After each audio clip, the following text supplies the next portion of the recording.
మీ అందరికీ తెలియదు ఏంటంటే నేను రాజు గారిని నేను అంకుల్ అని పిలుస్తాను. ఎందుకంటే నేను 8th 9th క్లాస్ ఉన్నప్పుడు మా నాన్నగారు రాజుగారు కలిసి సినిమాలు చేసేవాళ్ళు.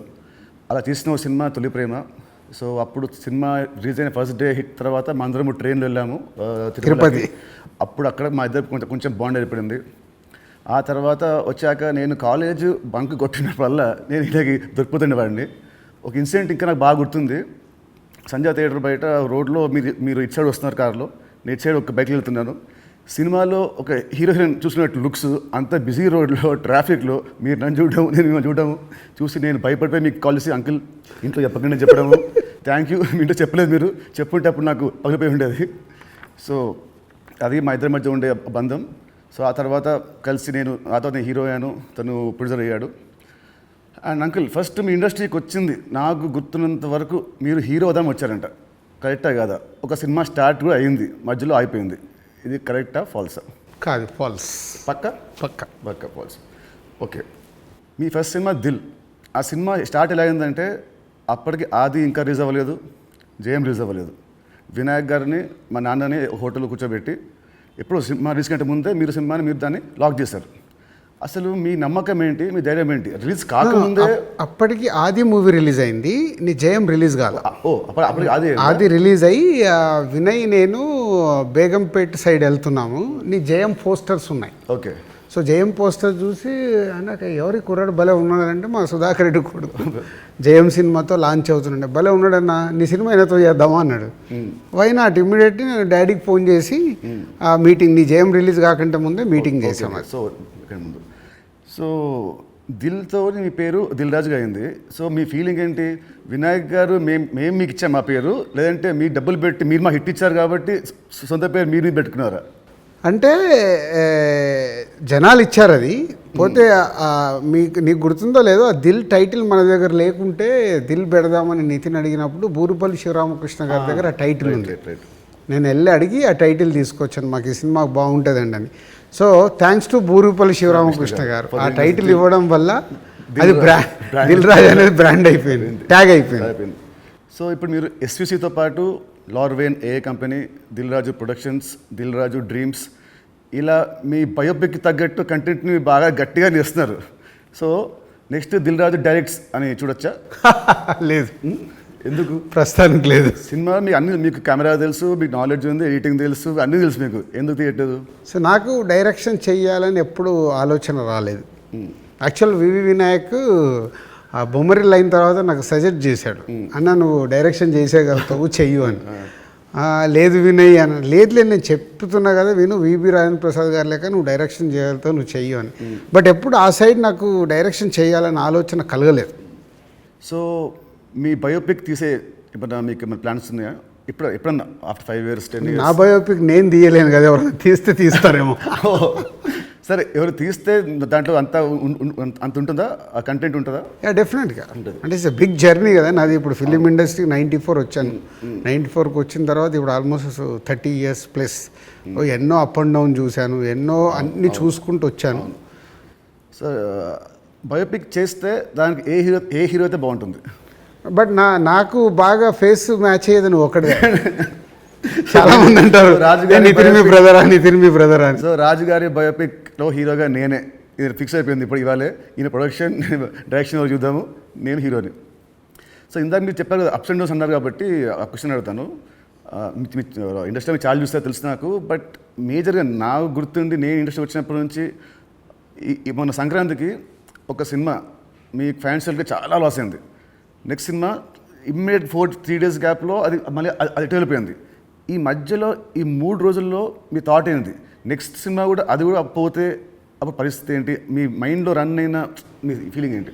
లేదు, అంటే నాకు ఇప్పుడు 10th సినిమా రిలీజ్ అయినప్పుడు నాకు అర్థమవుతుంది ఫైనాన్షియల్గా ఇది డ్యామేజ్ జరగబోతుంది. సో అటు డిస్ట్రిబ్యూటర్స్ అందరు కూడా లోలో ఉన్నారు. పోతే 14th రిలీజ్ అవుతున్న సినిమా షూర్ షాట్గా సూపర్ హిట్ అని చాలా గట్టి నమ్మకంతో ఉన్నాను. అంటే 90% నీకు తెలుసు, నేను ఎడిటింగ్ రూమ్లో చూసినప్పుడే నాకు చెప్పగలుగుతాను సినిమా వర్క్ అవుతుంది అవ్వట్లేదు. అట్లా సంక్రాంతికి వస్తున్నాం అనే సినిమా మీద ఐఎమ్ ఫుల్ కాన్ఫిడెంట్గా ఉన్నాను. సో ఆ 3 days అదే ఎనర్జీతో ఉన్నాను. ఎస్, నో ప్రాబ్లం, ఒకటి వస్తుంది, ఇది ఎంత డ్యామేజ్ అవుతుంది, అది ఎంత రికవర్ చేస్తారో నంబర్స్ తెలియదు, బట్ అది మ్యాజిక్ అనేది ఇట్స్ ఎ మిరాకిల్.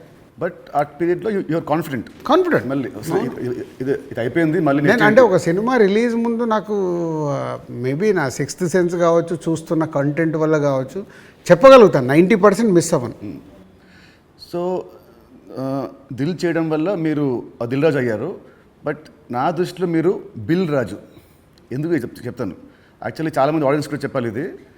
మామూలు చూస్తాను లాస్ట్ గత 1 year నుంచి మీ మీద వచ్చే నెగటివ్ ట్రోల్స్ కానీ ఇవన్నీ ఏవో వస్తుంటాయి కదా మామూలు ఆర్టికల్స్ అవి. 2005లో నేను సినిమా వేసాను, రామ్ సినిమా. అది రిలీజ్కి ఫైనాన్షియల్గా మేము చాలా అప్పుడు రిలీజ్కి మేము కొంచెం ఇబ్బందులు ఉండే. అండ్ అప్పుడు మాకు టర్మ్స్ అంతా బాగాలేవు, మా టర్మ్స్ మనకు. అయినా మీరు వచ్చి ఆ నైట్ ఒక పెద్ద అమౌంట్కి మీరు సైన్ చేశారు. సో టర్మ్స్ బాగాలేనప్పుడే మీరు నాకు హెల్ప్ చేశారు. ఇలాంటివి మీరు చాలామంది హీరోస్కి, చాలా ప్రొడ్యూసర్స్కి, డైరెక్టర్స్కి మీరు చాలా హెల్ప్ చేస్తారు. ఇది నాకు తెలుసు. సో ఈ మధ్య వచ్చి మీరు ఒక సినిమా బొక్కేస్తారంటే అది నాకు I want clear to audience that ప్రతి సినిమా చిన్న పెద్ద లేకుండా అందరు హెల్ప్ చేసేవాడు మీరు. అండ్ దీంట్లో చాలా డబ్బులు మీకు చాలామంది మీకు వెనక్కి మీకు ఇచ్చారు లేరు కూడా నాకు తెలియదు.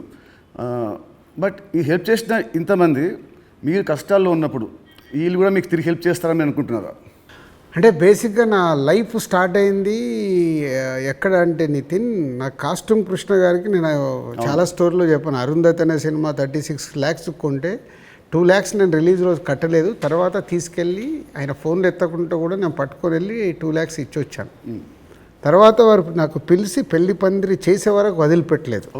నిజంగా పెళ్లి పందిరి అనే సినిమా లేకుంటే ఐఎమ్ నాట్ దే, అసలు సినిమా ఇండస్ట్రీలో నేను లేను అనేది నేను గట్టిగా నమ్ముతాను. సో అంటే ఒక హానెస్ట్ అనేది ఒకటి ఎంత పని చేసిందో హెల్పింగ్ కూడా అంతే పని చేస్తుందని నేను నమ్ముతాను. నా లైఫ్లో ఇప్పుడు నువ్వు సంక్రాంతికి అడిగావు, ఇది రాకుంటే ఇది ఉండుంటే, అలాంటి ఒక 4-5 ఇన్సిడెంట్స్ ఉన్నాయి. అంటే నేను క్లోజ్ అయిపోయే ఇన్సిడెంట్స్. ఇప్పుడు అసలు సంక్రాంతికి వస్తున్నాము, రాకున్నా మాకేం కాదు, ఎందుకంటే ఆల్రెడీ ఎస్టాబ్లిష్ అయిపోయి ఉన్నాం. ఫైనాన్షియల్ డ్యామేజ్ వరకు 2 ప్రాపర్టీలు అమ్మేసి ముందుకు వెళ్ళిపోతాం, అది పెద్ద విషయం కాదు. కానీ నేను నార్మల్గా ఉన్నప్పుడు కూడా ఇలాంటి ఇన్సిడెంట్స్లోకి వెళ్ళి నేను దాటుకుంటూ వచ్చాను. అంటే అది ఎప్పుడు అదే నేను నమ్మేది, వెన్ వీఆర్ హెల్ప్కు మనం ముందుంటామో మన కష్టం వచ్చినప్పుడు భగవంతుడే తిరిగి ఇస్తాడని. అది నా లైఫ్లో 3-4 ఇన్సిడెంట్ నాకు సినిమా ఫీల్డ్లో జరిగాయి. దిల్ మీరు చేసినప్పుడు ఆ రోజుల్లో ఇట్ వాజ్ ఆ రోజు సినిమాకి ఖర్చు మీరు బాగా పెట్టారు. ఆ రోజు బాగా పెట్టారు. అండ్ అందుకే అప్పటికి మన వినాయక్ గారికి ముందు సినిమా కూడా అంత ఆడలేదు, బట్ స్టిల్ మీరు ఖర్చు బాగా పెట్టారు. ఆ సినిమా హిట్ అయింది, దాంతో మీ లైఫ్ మారిపోయింది. ఇప్పుడు తమ్ముడు సినిమాకు ఒక రిఫరెన్స్ లేకుండా కూడా మీరు సినిమాని ఇంత ఖర్చు పెట్టారు. దీని మీద నమ్మకం, కథ మీద నమ్మకమా, డైరెక్టర్ మీద నమ్మకమా, ఆర్ ఈ తమ్ముడు సినిమా మీకేం తెస్తుంది? పేరు తెస్తుందా, డబ్బు తెస్తుందా? అంటే ఈ సినిమాకు బేసిక్గా నేను క్రెడిట్స్ ఇచ్చేది డైరెక్టర్కే. ఎందుకంటే ఎంసీఏ అండ్ వకీల్ సాబ్ తర్వాత ఆయన రాసుకున్న కథని ఇప్పుడు ఉన్న సినారియోలో అంటే ప్రేక్షకుల్ని థియేటర్కి తీసుకొచ్చి ఒక ఎక్స్పీరియన్స్ ఇవ్వాలని ఏదైతే చూశాడో, అందుకే నువ్వు కూడా షూటింగ్లో చూసినావు, ఆయన తీసుకుంటూ వెళ్తుంటే నేను ఎప్పుడు ఆపలా. ఒక డైరెక్టర్ ఏమో అడుగుతున్నాడు, ఎలా అచీవ్ చేయాలి, అది అచీవ్ చేయండి అని చెప్పా. అది అయిపోయిన తర్వాత నేను ఎప్పుడైతే యావిడ్ రూమ్లో సినిమా చూసుకున్నానో అప్పుడు నాకు అది ఎస్, వేణు అడిగింది ఇచ్చాను కాబట్టి ఆయన ఈ సినిమాని ఇవ్వగలుగుతున్నాడని. ఈవెన్ రాత్రి ఇప్పుడు నువ్వు ఒక భయంలో ఉన్నావు, ఎందుకంటే మనం లోలో ఉన్నప్పుడు చాలా భయంలో ఉంటాం. నేను అవన్నీ చూసేసాను. నైట్ నువ్వు నాకు ఫోన్ చేసి ఒక రీల్ చూసేసి ఒక ఎగ్జైట్మెంట్తో ఫోన్ చేసావు. ఎందుకు? అది ఇప్పుడు మనం చూస్తున్నాం, ఒక సినిమా ఇలా షేప్ అయింది, సౌండ్తో ఇలా చూసినప్పుడు ఇలా ఉంది, ఒకటి ఉంటుంది కదా, అదే ఎగ్జైట్మెంట్. అదే నన్ను తమ్ముడికి ఎంతైనా ఆలోచించకుండా డైరెక్టర్ అడిగినట్టు చేయమని చెప్పాను. అండ్ దిల్ అప్పుడు కానీ లేదా మన లాస్ట్ సినిమా శ్రీనివాస్ కళ్యాణ్ కానీ మీరు షూటింగ్కి మీరు ఆల్మోస్ట్ ఎవ్రీడే వచ్చేవారు. ఈ సినిమాకి మీరు ఉట్టి 2 సార్లు వచ్చారు, అది కూడా గంట సేపు. ఎందుకు? డైరెక్టర్ మీద నమ్మకమా, లేదా మీరు బిజీగా ఉండి మీరు మా సినిమాని మీరు పట్టించుకోలేదా? అంటే 2 things. ఇప్పుడు అనిల్ రావిపూడి కానీ, వంశీ పైడిపల్లి కానీ, అలాగే ఇప్పుడు శ్రీరామ్ వేణు కానీ, అంటే నాతో వాళ్ళందరికీ big journey, number of movies చేస్తున్నాం. అంటే వాళ్ళ వేవ్ లెంత్ ఏంటో నాకు తెలుసు. సో తెలిసినప్పుడు నేను వాళ్ళ దాంట్లో నేను ఇంటర్ఫేర్ కాను. సో నాకు కథ దగ్గర అనిపించింది చెప్తాను, ఎడిటింగ్ రూమ్లో అనిపించిందే చెప్తాను. నాకు ఇలా అనిపిస్తుంది, మీరు చూసుకోండి, ఇలా చెయ్యండి అని నేను చెప్పను వాళ్ళకు. ఎందుకంటే వాళ్ళకి నాకు క్వశ్చన్ వేస్తే దే విల్ అండర్స్టూడ్, అంటే నేను ఏం ఫీల్ అవుతున్నాను ప్రేక్షకుల్లాగాని. కొంతమంది దర్శకులతో ఇలా నాకు సింక్ అవుతుంది, అలా సింక్ అయిన వాళ్ళే వీళ్ళు. అందుకే వీళ్ళతో నంబర్ ఆఫ్ సినిమాలు చేసినా వాళ్ళు అది అవుట్పుట్ తెచ్చుకోవడానికి వాళ్ళే ఎక్కువ కష్టపడతారు, ఎందుకంటే వాళ్ళకు రిజల్ట్ కావాల్సిందే కదా. సో నేను ఇప్పుడు శ్రీనివాస కళ్యాణం ఉంది, ఇప్పుడు శతమానం భవ తర్వాత శ్రీనివాస కళ్యాణం చేస్తున్నాను కాబట్టి ఫుల్ టైం సో అక్కడే ఉండి ఎలా తీయాలి ఏంటి, సో ఏదైనా తప్పు జరుగుతుంటే కూడా సతీష్కు చెప్పి కరెక్ట్ చేయడం. సో అది నా ప్రాసెస్, ఏ సినిమాకు ఉండాలి ఏ సినిమాకు ఉండకూడదని నేను ముందే ఫిక్స్ అవుతాను. సో తమ్ముడు అనేది దిల్ రాజు సినిమానా లేదంటే వేణుశ్రీరామ్ సినిమా? వేణుశ్రీరామ్ సినిమా 100% మొత్తం ఇంటర్గ్రేట్. సో ఇంకోటి ఇప్పుడు మామూలుగా మిమ్మల్ని ఏం అడుగుతారు, ఇప్పుడున్న దిల్ రాజు పాత దిల్ రాజుకి ఏం చెప్తాడని అందరూ అడుగుతారు. నేను అడిగేదంటే అప్పుడున్న ఓన్లీ రాజు ఇప్పుడున్న దిల్ రాజుకి ఏం చెప్తాడు? అది 22 years జర్నీ. అంటే అంటే సినిమా అంటే సినిమా నీకు మనకు అండర్ ప్రొడక్షన్లో ఉన్నప్పుడు షూట్ జరుగుతున్నప్పుడు నీకు దుబాయ్లో సాంగ్ చేస్తుంటే సడన్గా బైక్ స్కిడ్ అయ్యి నీ కాలు పైన పడింది. కాలు పైన పడితే మధ్యాహ్నంకి వెళ్ళి షూటింగ్ ఆపేసాం. అది నాకు ఫస్ట్ ఫిలిం. షూటింగ్ ఆపేసిన తర్వాత చిన్న నీకు ఎయిర్లైన్ ఫ్రాక్చర్. వినాయక్ ఇక్కడ ఉన్నాడు, నెక్స్ట్ ఠాగూర్ సినిమాలో బిజీగా ఉన్నాడు. అన్న మీరు వెళ్ళి సాంగ్స్ తీసుకొని రండి అన్నాడు. నీకు ఎయిర్లైన్ ఫ్రాక్చర్ అయ్యి మన హోటల్కి వెళ్ళిన తర్వాత ఇంకా మనం నెక్స్ట్ డే షూటింగ్ చేయడానికి స్కోప్ లేదు, ప్యాకప్, అందరు రిటర్న్ వెళ్ళిపోవాలి. సో అప్పుడు లక్ష్మణ్ అంకులు శిరీష్ అంకులు టెన్షన్లో ఉన్నారు, నేనేమో వెళ్ళిపోయి పడుకొని 4 o'clock లేసేసి శంకర్ మాస్టర్ డోర్ కొట్టి, మాస్టర్ రేపు నైట్ వెళ్ళిపోవాలి, నీకు ఇప్పుడు 2 పాటలలో ఏమేమి బ్యాలెన్స్ ఉన్నాయో ఒక్కసారి లిస్ట్ రాయని 6 గంటల వరకు కూర్చొని ఆయనతో రాపిచ్చి, ఇవి నితిన్ కాలు కింద పెట్టకుండా నువ్వు ఎలా మేనేజ్ చేయగలుగుతావు అంటే శంకరు నేను మళ్ళీ డిఓపిని పిలుచుకొని మేము కూర్చొని డిజైన్ చేసాం. డిజైన్ చేసి మీకు చెప్తే మీరు అందరూ ఏంటి షూటింగ్ ఉందా ఎలా చేస్తారు అంటే ఇలా చేయబోతున్నాం, విల్ ఫినిష్ నెక్స్ట్ 2 days అని నీ కాలు కింద పెట్టనివ్వకుండా 2 రోజులు షూటింగ్ చేయించా కూర్చొని స్టాండింగ్. అంటే నా మొదటి సినిమా, నాకు ఆ సిచ్యువేషన్ అలాంటిది. ఆ రోజు 2 రోజులు షూటింగ్ ఆగకుండా చేసుకొని వచ్చి రిలీజ్కి ముందు మళ్ళీ ఆర్ఎఫ్సికి వెళ్ళి ఆ బ్యాలెన్స్ షాట్లని 2 పాటల్లో తీసి మ్యాచ్ చేసాం. అంటే అది నా ప్యాషన్. అంటే మొదటి సినిమాలోనే నేను ఒక సమస్య వస్తే దాన్ని జాగ్రత్తగా హ్యాండిల్ చేసుకుని సినిమాకి ఎలాంటి డ్యామేజ్ జరగకుండా చేయగలిగా. అదే మామూలు రాజు నుంచి దిల్ రాజుగా షిఫ్ట్ అవ్వడం. అంటే నాట్ ఓన్లీ దిల్, ఇలాంటి సో మెనీ ఫిలిమ్స్కి సో మెనీ ఎప్పుడు వస్తూనే ఉంటాయి. అవన్నిటిని జాగ్రత్తగా హ్యాండిల్ చేసుకుంటే 58 సినిమాలకు రీచ్ అయ్యాను. అదే ఫస్ట్ సినిమా దిల్లప్పుడు కూడా మీ అన్నింటిలో మీరు చాలా మీరు ఇన్వాల్వ్ అయ్యేవారు. ప్రతి దాంట్లో స్టోరీల నుంచి సీన్స్ నుంచి కొన్ని సీన్స్ మీకు నచ్చకుంటే మీ వినాయక్ మీరు చెప్పలేకపోతే మీరు నా చెప్పేవాళ్ళు, నిత్యం చెప్పా ఈ సీన్ బాగా గుర్తున్నా దాంట్లో ఉంటుంది ఒక ఎపిసోడ్, ఒకటి టాలీగట్ ఎపిసోడ్ ఉంటుంది ఒకటి, అది సినిమా లేదు. సో అది సో మీ ఉత్సాహాన్ని చూసే సుకుమార్ గారు సినిమా రైటర్ కదా, ఆయన పెట్టాడు సినిమాలో ఒక డైలాగ్ వస్తుంది, మై నేమ్ ఇస్ రాజు అంటే ఒకటి వచ్చి ఎందుకంత ఫోజు మిమ్మల్ని చూసే పెట్టాడు డైలాగ్, గుర్తున్నా బోర్డు మీద రాస్తాడు. సో 2003 రాజుగారి దగ్గర ఉన్నదేంటి, ఇప్పుడు రాజుగారి దగ్గర లేనిదేంటి? ఉన్నది 2003కి ఇప్పటికీ ఉన్నది. సినిమా అంటే అవలీలగా ఎక్స్పీరియన్స్తో పాటు వచ్చిన ఎక్స్పీరియన్స్తో పాటు సో ఈజీగా ఎలాంటి సిచ్యువేషన్ అయినా హ్యాండిల్ చేసే కెపాసిటీ అండ్ సినిమా పైన ఇంకా అవగాహన ఉంది. ఇది సాధించాను. లేనిది 2003 నుంచి 2010 వరకు ఒక్కొక్క సినిమా తీస్తూ ఒక్కొక్క కొత్త డైరెక్టర్తో జర్నీ చేస్తూ అద్భుతమైన జాబ్ సాటిస్ఫాక్షన్తో జర్నీ చేశా. 2014 తర్వాత అంటే ఆ పీరియడ్ తర్వాత నంబర్ ఆఫ్ ప్రొడక్షన్స్కు షిఫ్ట్ అయిపోయి సో దాన్ని ఎంజాయ్ చేయలేకపోతున్నా. అది ఇప్పుడు లేదు, ఆ ఎంజాయ్మెంట్ లేదు. Job satisfaction, enjoyment, job satisfaction ఉంది, ఎంజాయ్మెంట్ అంటే మార్నింగ్ 7కు నేను లొకేషన్కి వెళ్ళిపోయి ఈవినింగ్ ప్యాకప్ వరకు ఉండి మళ్ళీ వచ్చి నెక్స్ట్ డే సీన్ గురించి వెళ్ళి ఆఫీస్లో కూర్చొని 10 వరకు కూర్చొని అదొక ఎంజాయ్మెంట్ నాకు. I'm missing that. ఇప్పుడు ఆడియన్స్ సినిమా థియేటర్కి చెప్తారు మామూలు, ఇప్పుడు ఆడియన్స్ ఇప్పుడు ఎక్కువ రావట్లేదు, అది ప్రొడ్యూసర్గా ఏం చేయాలో మీరు చెప్తున్నారు. ఫర్ అ చేంజ్ మీరు హీరో అయితే హీరోగా మీరు ఆడియన్స్ థియేటర్ రావడానికి మీరు ఏం చేస్తారు? ప్రొడ్యూసర్గా చెప్తున్న దిల్ రాజు చెప్తున్న అన్ని పాయింట్స్ని నేను నితిన్ ప్లేస్లో ఉంటే నేను ముందడిగేసి అరే ఇవన్నీ ముందు మొదలు పెడదామని మొదలు పెడతాను. సరే, దిల్కి అండ్ తమ్ముడికి ఈ మధ్యలో మీరు నా ఏమంటారు నా పర్ఫార్మెన్సా నాలో చూసిన చేంజ్ ఏంటి, మార్పు ఏంటి, ప్లస్ అండ్ మైనస్? ప్లస్లు చాలా నువ్వు అప్పటికి ఇప్పటికీ ఏంది న్యాచురల్గా ఒక 22-23 ఇయర్స్ నువ్వు యాజ్ యాక్టర్గా ఇక్కడ వరకు జర్నీ చేసావు. అంటే నాకంటే సీనియర్ నువ్వు యాక్చువల్ 1 ఇయర్ సీనియర్. నేను 2003లో ప్రొడ్యూసర్ని అయ్యా, నువ్వు 2002లోనే హీరో అయ్యావు. అంటే నాకంటే 1 ఇయర్ సీనియర్. సో నీకున్నది ఆ ఎక్స్పీరియన్స్ వచ్చింది ప్లస్. సో ఆ ఎక్స్పీరియన్స్తో నేను ఎలా హ్యాండిల్ చేస్తున్నానో థింగ్స్ని హ్యాండిల్ చేయగల కెపాసిటీ వచ్చింది, మేనేజ్ చేయగలిగే కెపాసిటీ లేనిది. అంటే 23 సంవత్సరాలలో నువ్వు అంటే ఇప్పుడు ఒక దిల్ రాజుగా నేను నీకంటే జూనియర్ని 1 ఇయర్ని సాధించుకుంటూ ఒక టాప్లోకి వచ్చా. నితిన్ని నేను అలా ఊహించా. నేను దిల్ సినిమా చేస్తున్నప్పుడు, ఆర్య సినిమా చేస్తున్నప్పుడు బన్నీని, దిల్ సినిమా చేస్తున్నప్పుడు నిన్ను, అంటే వీళ్ళు నాకు ఫ్యూచర్ స్టార్స్ అని ఊహించా. కానీ నువ్వు ఆ మార్క్ అచీవ్ చేయలేకపోయావు, నువ్వు కోల్పోయింది అదే అనేది నా ఫీలింగ్. ఇప్పుడు తమ్ముడితో నాకు మళ్ళీ వస్తుందనుకుంటారా ఆ పూర్వ వైభవం? తమ్ముడితో సక్సెస్ఫుల్ హీరోగా వస్తావు, కానీ ఇది సరిపోదు. ఎల్లమ్మతో కొట్టాలి. సో దిల్కి సీక్వెల్ చేసే ప్లాన్ ఏమైనా ఉందా? ఎందుకంటే అదొక మంచి బ్రాండ్ వాల్యూ. మళ్ళీ వినాయక్ గారితో నాతోని దిల్ పార్ట్ 2 అంటే అప్పుడు ఫాదర్ క్యారెక్టర్ నువ్వే వేయాలి, కొడుకు క్యారెక్టర్ నువ్వు వేయాలి.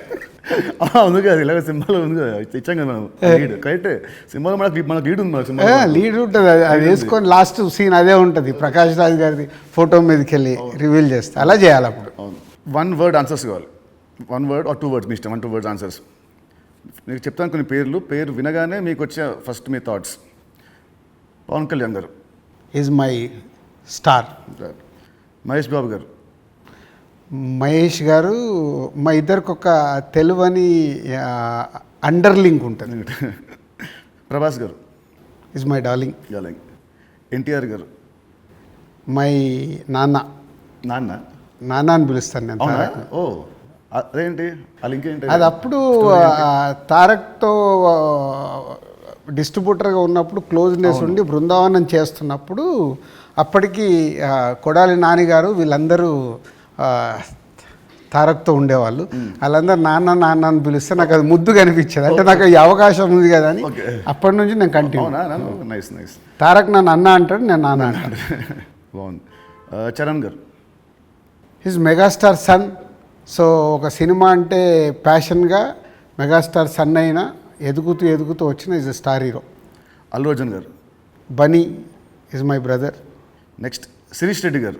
శిరీష్ అందరికీ తెలిసింది మై బ్రదర్. పోతే మా ఇద్దరికి సినిమా దాంట్లో ఎప్పుడు ఒక కాన్ఫ్లిక్ట్లో ఉంటాం. అవునా? ఓకే. అంటే ఆలోచన విధానంలో కాన్ఫ్లిక్ట్గా మాట్లాడుతుంటాం, బట్ కన్క్లూడ్ చేస్తాం, రిజల్ట్ ఉంటుంది మాకు. About Venu Sriram. Venu is my boy. Thammudu సినిమాని 3 ముక్కలో చెప్పాలంటే తమ్ముడు, what is Thammudu for you? Nitin నాకు తమ్ముడు, వేణు నా తమ్ముడు. తమ్ముడు సినిమా మీకు పేరు తెస్తుందా, మీకు డబ్బు తెస్తుందా? ఫస్ట్ పేరు తెస్తుంది, తర్వాత నేను పెట్టిన డబ్బు తెస్తుంది, ఇంకా అద్భుతాలు జరిగితే లాభాలు తెస్తుంది. సో July 4th సినిమా వస్తుంది తమ్ముడు. సో ఆడియన్స్కి మీరేం చెప్తారు? ఎస్, అన్ని ఇంటర్వ్యూలలో చెప్తున్నట్టే. సో ఈ సినిమా, ప్రతి సినిమా అందరికీ ఇంపార్టెంటే.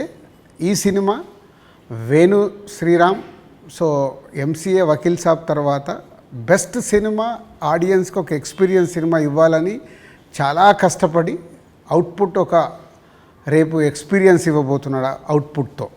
సో అది నో డౌట్. సో దిల్ రాజుగా నాకు సంక్రాంతికి వస్తున్నాం ఒక బ్లాక్ బస్టర్ అయితే, దాని తర్వాత మా బ్యానర్ నుంచి వస్తున్న వెంకటేశ్వర క్రియేషన్ నుంచి వస్తున్న ఒక మంచి సినిమాతో దిల్ రాజు మీ ముందుకు తీసుకొస్తున్నాడు ఈ సినిమాని. ఇది నాకు సక్సెస్తో పాటు ఒక ఎనర్జీని ఇస్తుంది. బట్ నితిన్కి ఇది సక్సెస్ చాలా అవసరం. సో ప్రాపర్గా సినిమాని మీకు నచ్చే విధంగా రెడీ చేసి మీకు తీసుకొస్తున్నాం. July 4th మీరు థియేటర్కి రండి, ఫ్యామిలీస్తో వచ్చి మీరు ఎంజాయ్ చేస్తారు సినిమా, అది నా ప్రామిస్. ఎంజాయ్ చేసిన సినిమాని బయటికి వెళ్ళిన తర్వాత మీరే చెప్తారు ఒక వావ్, అంటే నితిన్కి ఒక కొత్త సినిమా, కొత్త అప్రోచ్.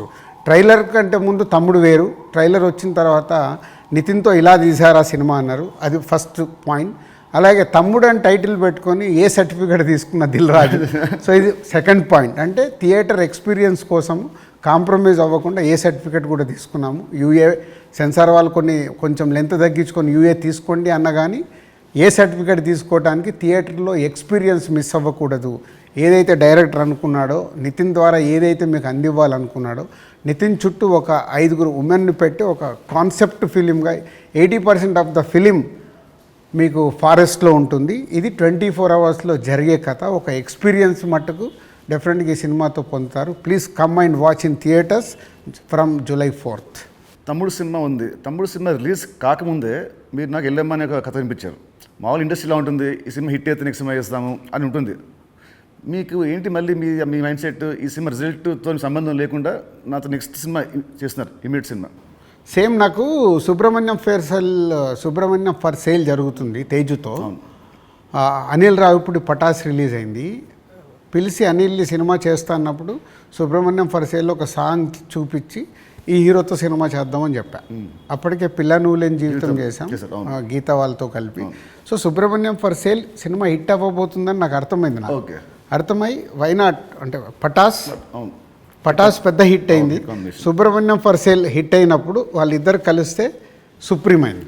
ఓకే. సో ఇది అలాగే తమ్ముడుతో నితిన్కి మళ్ళీ సక్సెస్ వస్తుంది.